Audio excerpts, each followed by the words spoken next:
Gimana kita lari dari jeratan ini? Founding father kita sudah bijaksana, sudah memberikan sebuah landasan yang saya kira brilian itu, bagus sekali Pancasila itu, yang dari sisi ketuhanan, dari sisi kemanusiaan, dari sisi persatuan, sampai rakyat, sampai keadilan sosial, itu sebuah nilai-nilai yang diaplikasikan itu bagus sekali. Itu jangan berhenti sama hanya sekedar pengakuan. Itu harus diimplementasikan, harus dijabarkan, prakteknya ya opo. Jangan sampai apa yang sering muncul akhir-akhir ini. Saya ini Pancasila, saya NKRI. Tapi perilakunya jauh dari nilai Pancasila, nggak boleh. Bismillahirrahmanirrahim. Assalamualaikum warahmatullahi wabarakatuh. Ketemu lagi dengan saya Hasim Tasmodinoto di Pesantren Pinggiran di edisi Survival Forum pada kesempatan hari ini. Dan edisi kali ini saya akan berbincang-bincang mengenai survival dalam perspektif yang lain. Kalau kemarin kita bicara survival kaitannya dengan bagaimana seseorang ini mampu mempertahankan diri secara umum di mana dia tinggal. Namun pada esensinya kemampuan mempertahankan diri itu untuk sebuah nilai, yaitu nilai kemanusiaan itu sendiri. Kalau seorang yang memiliki identitas agama, maka sesuai dengan bagaimana secara religius dia diajarkan untuk mementaati bagaimana Tuhannya mengajarkan tentang hidup itu. Nah, kali ini saya bersama salah seorang narasumber yang di tahun-tahun yang lalu sudah malang melintang di dunia macam-macam ya ini ya.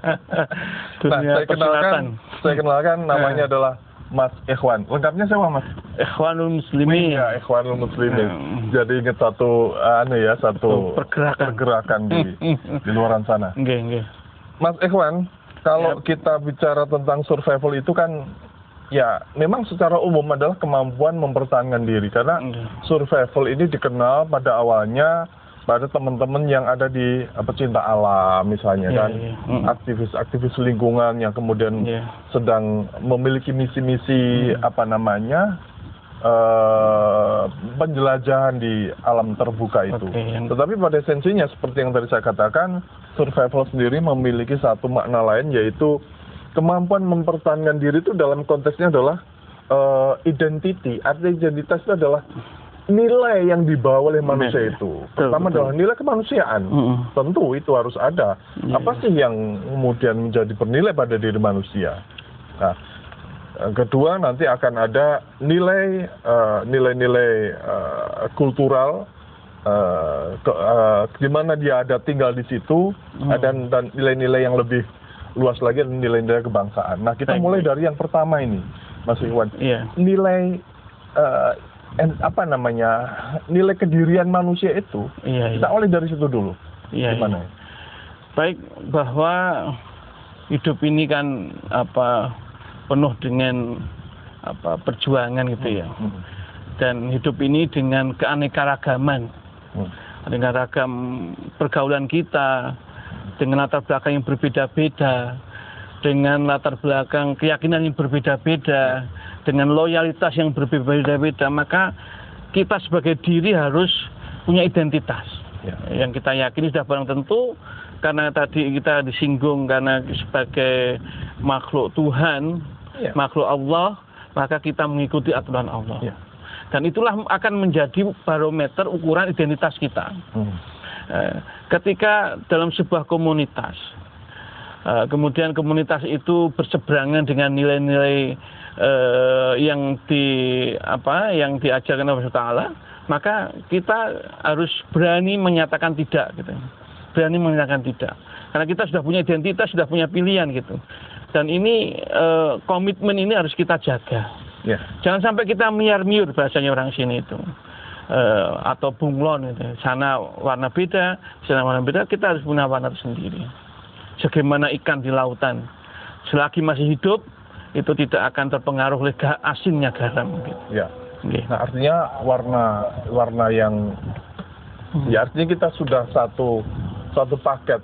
Tuhan menurunkan manusia dengan segala kelengkapannya. Betul. Ada akal, apa hal yang tidak ada dalam standarisasi akal, apa hal yang tidak ada dalam standarisasi hati nurani, itu tentunya arahnya ke sana. Nah, kita masuk ke persoalan sosial budaya ini, Pak Ikhwan. Ini kalau melihat dalam perspektif ini, bagaimana ini kayaknya agak luas cakupannya ya. Jadi tidak hanya kita ngobrol ngalor ngidul aja. Ujungnya sampai di mana? Iya, ujungnya sampai di mana. Tapi yang pasti kita patokannya kita nanti dari awal identitas tadi itu, identitas religi sampai kemudian kali ini kita bahas persoalan kaitannya dengan sosial budaya sekitar kita. Nah, termasuk saat ini kita ada di pinggir kolam yang Senin Kemis. Kenapa Senin Kemis? Karena apa? Harga pakan melambung tinggi, sementara harga jual ikan juga tidak ada mengalami kenaikan, bahkan cenderung mengalami penurunan. Jadi tidak ada balancing. Tapi ya kita tadi tema survival, jadi kita tetap survive, kita siap dengan segala macam kesulitan, kita tetap tatap dengan senyum dan gembira, gitu loh. Jadi sosial budaya itu artinya juga kita akan melihat sisi-sisi alam, yang menyediakan air, yang menyediakan berbagai hal. Ini tidak saja kita pandang sebagai dalam perspektif ekonomi semata, tetapi budaya-budaya lokal kita, tentang kearifan lokal kita dengan adanya air mesti kita perlakukan bagaimana, kan gitu. Nah, tapi di sini kemudian akhirnya kita nyangkut pada persoalan ini ya, dunia peternakan, pertanian, ikan. Budaya bertani, budaya beternak dan lain sebagainya. Apa yang hari ini menjadi susah dengan persoalan-persoalan? Artinya ketika persoalan pertanian kita terusik, peternakan kita terusik, ini apa budayanya yang salah atau ada unsur lain?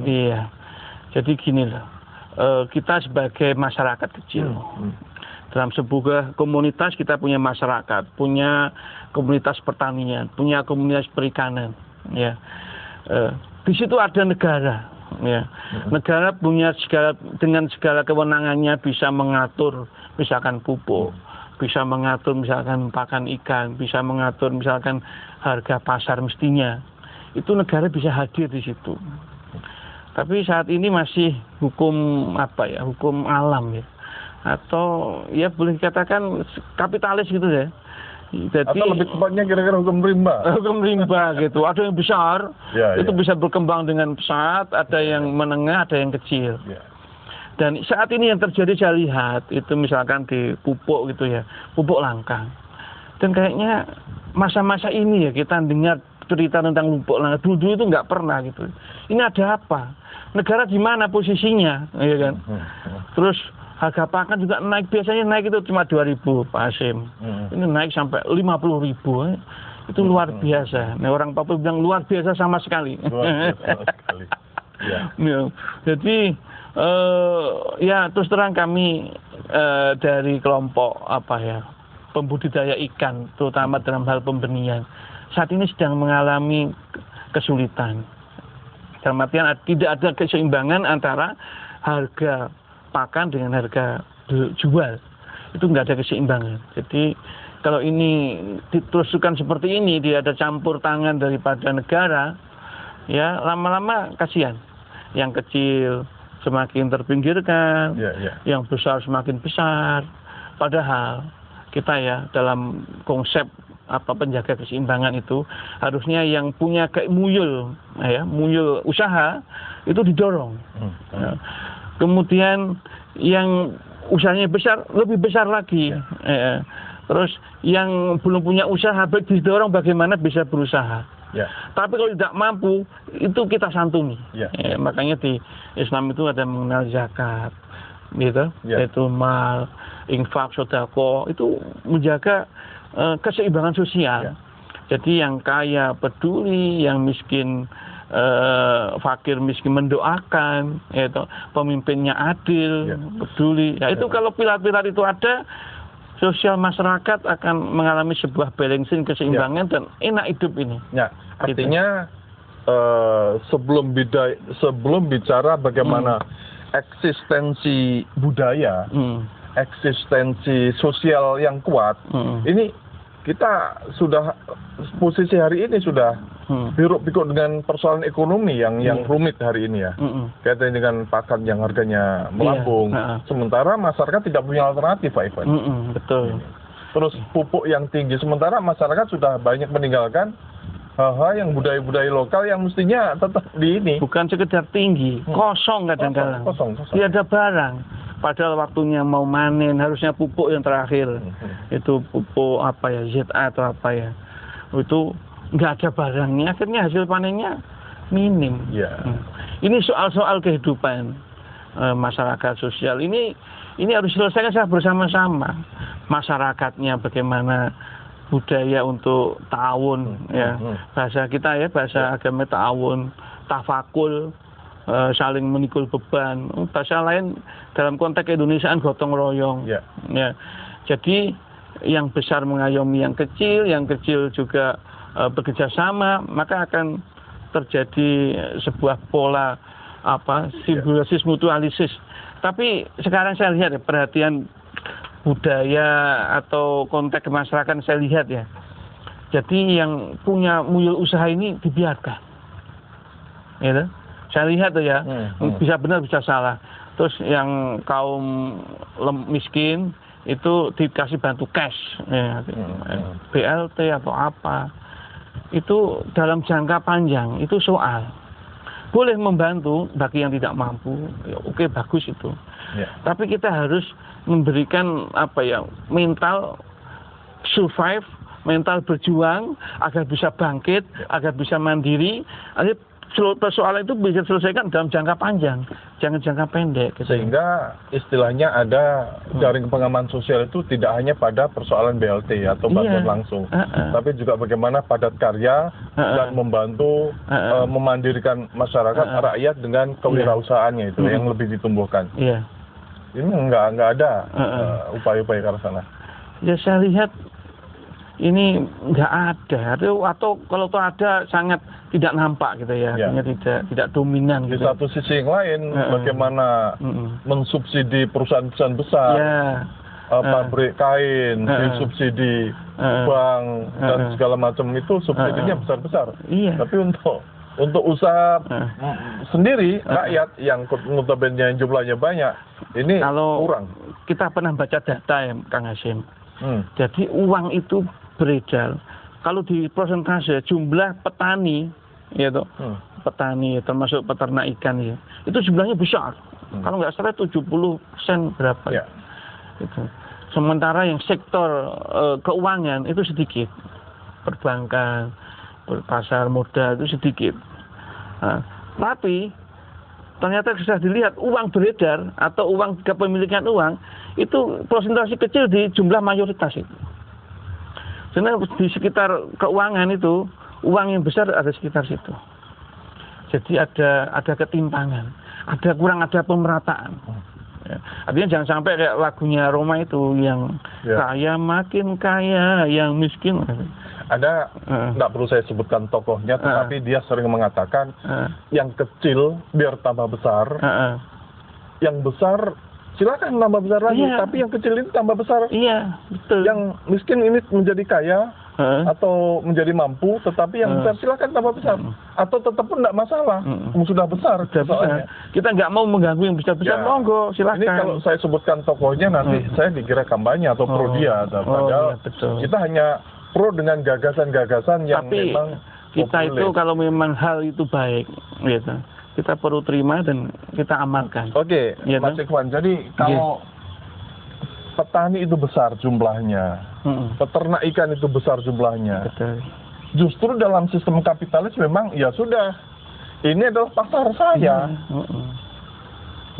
Ini adalah pasar saya, kesempatan sebuah perusahaan raksasa menciptakan pakainya, menciptakan pupuknya, dan kemudian kita jual ke mereka. Tetapi di sisi lain, tadi dipertanyakan, di mana hadirnya negara, di mana hadirnya pemerintah di dalam melindungi para petani untuk menjaga stabilitas harga pangan dan Anggaran kita itu besar, Hasim. Dalam konteks nasional berapa triliun? 2.000 triliun kan. Dalam konteks Kabupaten Kediri juga bunyi T. Nggak tahu berapa T gitu ya. Itu uang banyak itu.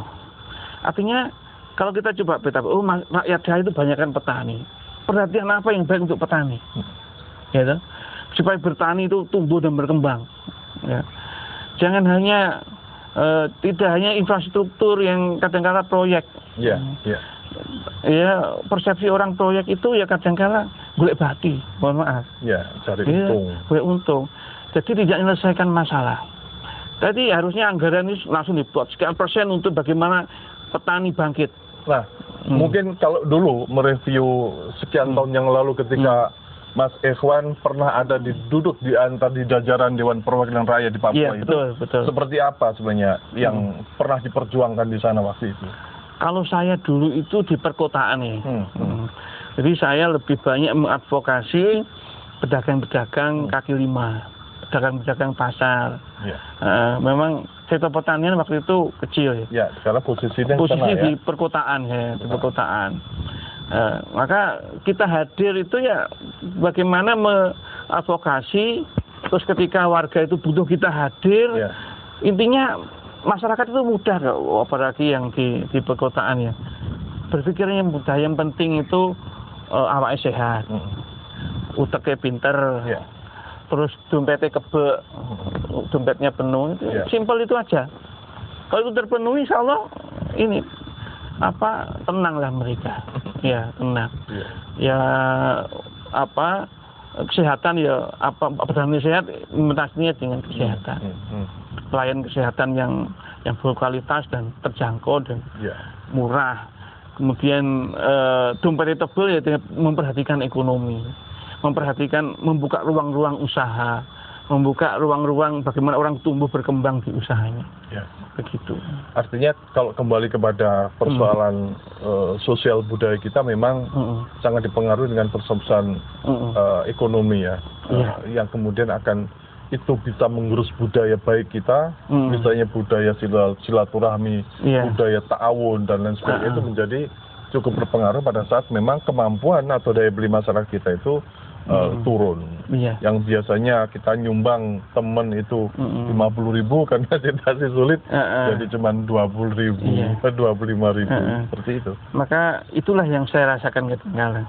Ketika kita dalam kondisi ada dan bisa turun membantu itu sebuah kebahagiaan.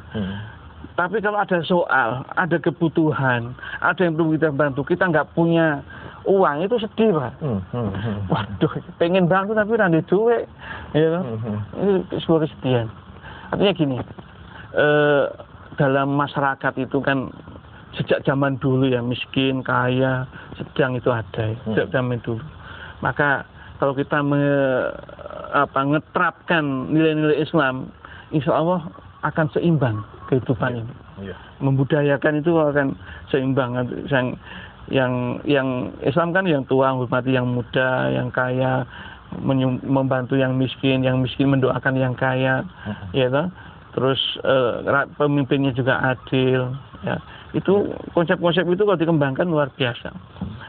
Dalam konteks yang lain mungkin kita bahasanya gini. Bagaimana masyarakat itu bisa menjadi mustahik, ya, bukan mustahik, muzaki. Salah, kebalik.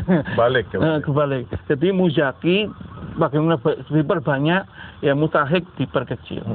Sebagaimana pada masa, kalau kita baca sejarah ya, pada masa Umar bin Abdul Aziz, itu kesulitan mencari mustahik, karena orang sudah mapan, ekonominya bagus, banyak yang sudah zakat, standar zakat dan sebagainya. Jadi luar biasa. Kalau meminjam bahasanya Pak Zaid Amaulani pada saat itu, civil society ini memang harus kuat gitu ya. Seperti jajaran genjang, kalau diambil tengahnya sebagai civil society atau sebagai masyarakat yang kuat tadi itu, masyarakat madani itu, maka ketika ada ketidakbeneran masyarakat elit ini bisa gampang untuk didorong. Iya, betul. Dan ketika ada ketertinggalan di masyarakat yang di bawah, karena jumlahnya lebih sedikit, itu bisa ditarik gitu kan. Iya. Konsepnya ke arah sana sebenarnya. Ketika kemudian pemerataan ekonomi melalui zakat, melalui berbagai media-media ta'awun yang lainnya di Islam itu bisa dikembangkan. Lain dengan sistem kapitalis yang kemudian mengutamakan asuransi dan lain sebagainya itu kan tidak lebih banyak dipertanyakan artinya. Iya, betul. Nah, lalu kemudian kalau kita tarik ini tadi Mas, kita sudah ngomong sesuatu yang sangat individu. Artinya survive nilai dalam diri seseorang. Lalu kemudian survive secara sosial budaya, ujung-ujungnya memang kita juga harus survive secara ekonomi. Pintunya di situ. Nah, bagaimana kita tarik pada yang lebih luas lagi adalah bagaimana bangsa ini menjadi bangsa yang survive. Tidak kehilangan identitas. Jadi gini, kita ini sebuah rangkaian besar. Semua saling kait mengait, para pemimpin, para rakyatnya itu satu mata rantai, nggak boleh dipisah. Jadi rakyat harus menyadari bahwa kebutuhan kepemimpinan yang kuat, itu menjadi solusi. Pemimpin yang kuat itu milik sopir ya Pak. Ini perahu Indonesia ini besar ini, kapal besar ini milik pemimpin.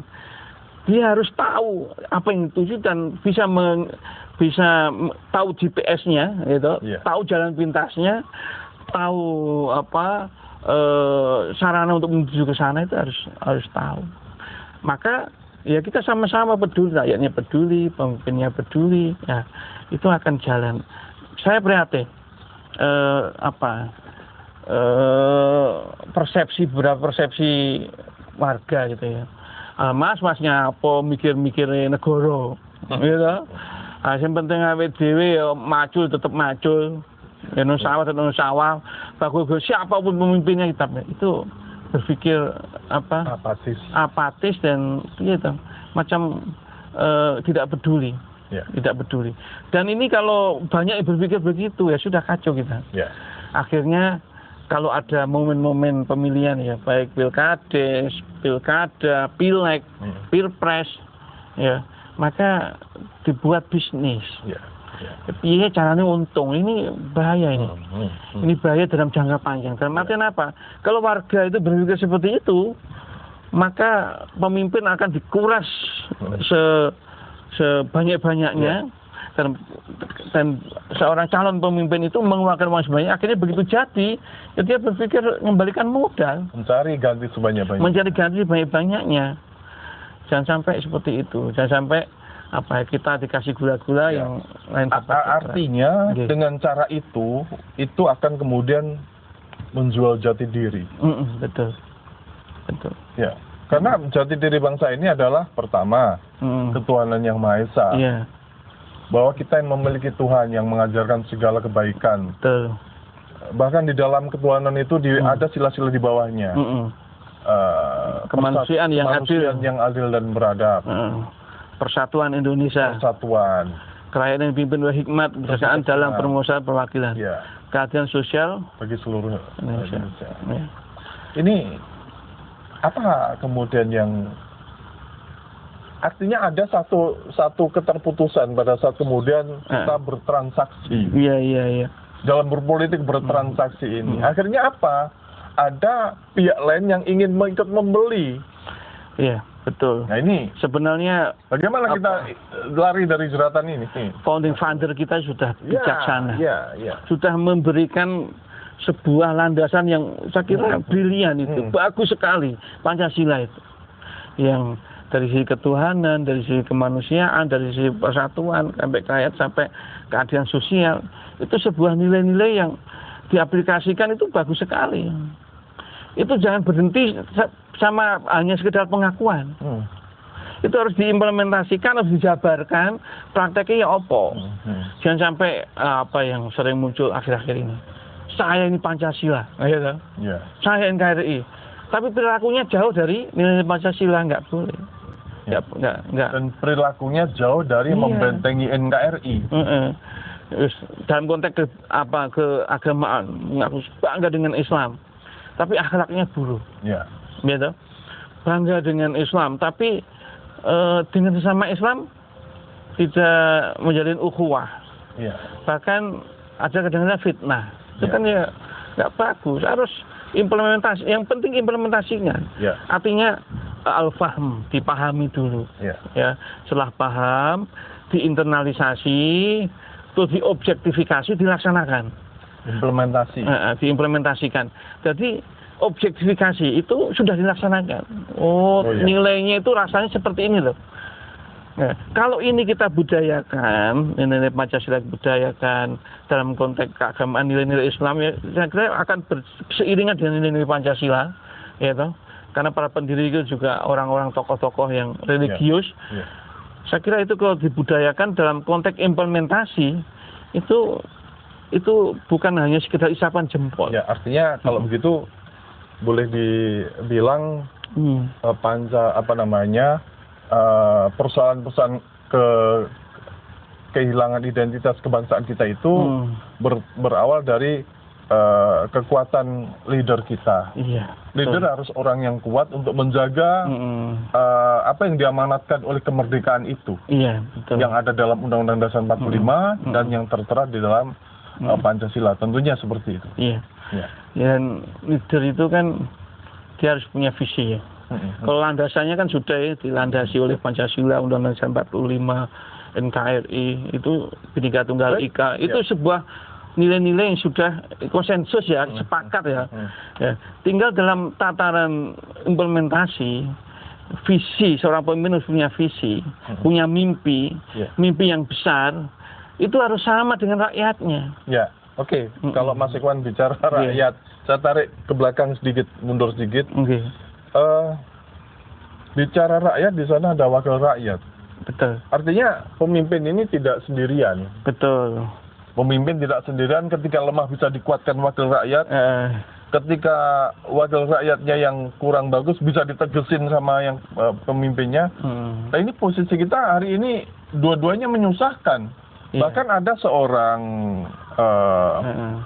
anggota dewan di Sintang mengatakan kita sudah tidak lagi percaya pemimpin, bupati, tidak lagi percaya dengan anggota dewan. Silakan kalau rakyat mau berbuat apa silahkan lakukan. Artinya kita kehilangan identitas itu. Betul. Hari ini. Betul. Ya. Sebenarnya secara teori itu sudah bagus. Jadi beginilah. Ada wakil rakyat, legislatif ya. Kalau di kita kan ada 3 ya, ada legislatif, eksekutif, dan yudikatif ya. Ada eksekutif itu pelaksana. Jadi DPR itu fungsi budgeting, advokasi, dan pengawasan itu ada di DPR. Dan DPR, DPRD. Terus kemudian yudikatif, penegakan. Ini 3-3-nya ini harus jalan semua. Ya. Insya Allah kalau 3-3 ini difungsikan, yudikatifnya juga tidak tebang pilih, tidak tumpul atas tumpul ke atas, tajam ke bawah, terus adil, terus murah. Kalau kita mencari keadilan itu murah. Dan sampai persepsi masyarakat gini, mencari keadilan itu kehilangan wedhus, lapor nuntut kehilangan sapi. Ya, wedhusnya nggak balik, tambah kena. Jadi kayaknya mencari keadilan sebuah nonsens, ya. Berat itu, rugi, nggak usah nong kasus pengadilan, nggak usah repot, hakim menjaluk, polisi menjaluk, seperti itu. Itu persepsi lah. Ya, persepsi. Itu persepsi masyarakat ya. Jadi saya nggak pernah sedang menuding, tidak sedang menuding dan tidak sedang pernah melaksanakan, nggak pernah juga, cuma pernah obrolan. Nyapot lapor kehilangan wedhus malah kehilangan sapi ya. Nah, itu misalkan. Terus kemudian DPR-nya difungsikan dengan baik-baik. Iya kan? Dengan budgetingnya juga memihak ya toh. Terus dia pengawasan eksekutif juga kuat.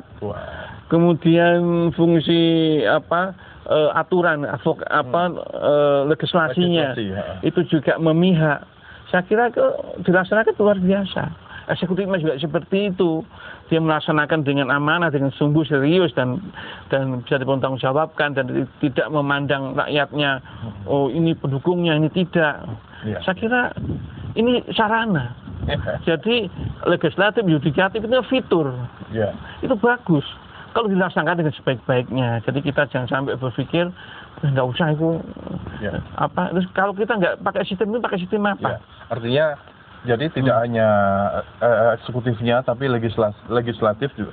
Tidak hanya legislatifnya yang kemudian memihak legislasinya, memihak kepada masyarakat, maka tetapi ya eksekutifnya juga. Iya. Sehingga tidak ada persoalan yang kemudian uang Basnas dipakai untuk tahunnya sendiri. Misalnya seperti itu. Iya, iya. Itu Iya. kan karena tidak Misalkan bisa, informasi APBD kok masa APBD kan apa ya? Publik ya. Itu kan bisa kita lihat. ya, Programnya apa, anggarannya piro, kita bisa lihat Betul, mestinya. betul. Kalau bisa digelar. ya. Ya, gelar APBD. Oh. Nanti kita tahu usulnya apa. Itu Ya. bukan barang rahasia. Ya, dan Begitu. dan memang itu bisa dikonsumsi. Jadi eksekutif, yudikatif, legislatif itu sarananya. Sarananya. Dalam konteks HP itu fiturnya. Tinggal dimanfaatkan atau tidak. Oke. Itu jadi oknum orangnya.